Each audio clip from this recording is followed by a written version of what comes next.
Republic డేకి France అధ్యక్షుడు Macron రావడం ఒకటి, టాటా వాళ్ళతో ఒక ఒప్పందం, ఇక్కడే హెలికాప్టర్ల తయారీ, రఫేల్ యుద్ధ విమానాలు ఇండియాలో తయారు చేయడానికి okay, make in India made in India భాగం.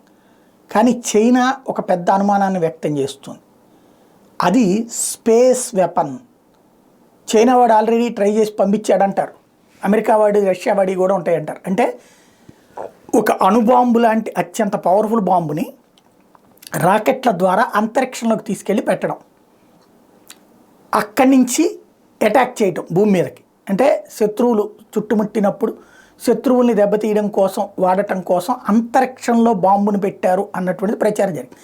అట్లాంటి స్పేస్ వెపన్ కోసం భారత్ ఫ్రాన్స్ల మధ్యన ఒక ఒప్పందం కుదిరింది అని చైనా అనుమానిస్తుంది. అంటే భారతదేశం కోసం ఫ్రాన్స్ సాంకేతిక సహకారం అందించి స్పేస్ వెపన్ని తయారు చేస్తుంది అన్నట్టు.